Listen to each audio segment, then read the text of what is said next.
La Suède et la Finlande ont demandé à adhérer à l'OTAN en mai 2022, 3 mois après l'invasion de l'Ukraine par la Russie. La Finlande a adhéré l'année dernière. La Suède attend toujours.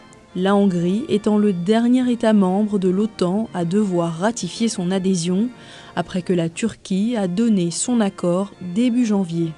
Lundi, le secrétaire d'État américain Antony Blinken a exhorté Budapest à agir rapidement.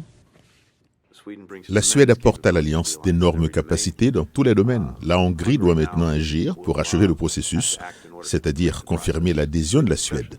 Je m'attends à ce que cela se produise dans les semaines à venir, lorsque le Parlement hongrois reprendra ses travaux. Les législateurs hongrois du parti Fidesz du Premier ministre Viktor Orbán ont à plusieurs reprises retardé le vote sur la candidature de la Suède à l'OTAN.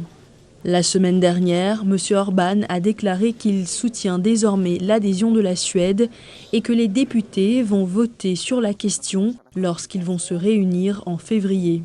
Lundi, les députés de l'opposition ont demandé la tenue d'une session extraordinaire du Parlement. Mais le président du Parlement, un membre fondateur du Fidesz, a déclaré qu'il ne voit aucune urgence à organiser ce vote. Les principaux députés du Fidesz ont exprimé leur colère à l'égard de la Suède pour avoir critiqué le recul de la démocratie en Hongrie.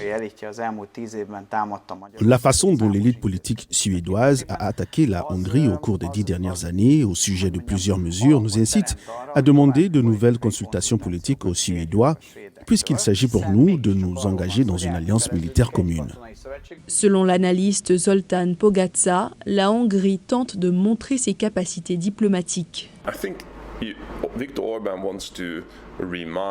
Je pense que Viktor Orbán veut rappeler aux pays occidentaux de temps à autre qu'il ne faut pas nous critiquer parce que nous avons des cartes à jouer. Ne nous critiquez pas parce que nous avons de la marge de manœuvre. Nous ne sommes pas assis à la table sans cartes, nous en avons. Soyez donc prudents lorsque vous essayez de nous critiquer en matière de corruption, d'état de droit ou par rapport à la qualité de notre démocratie. La semaine dernière, le Premier ministre suédois a refusé une invitation de M. Orbán pour entamer des négociations à Budapest sur la candidature de son pays à l'OTAN.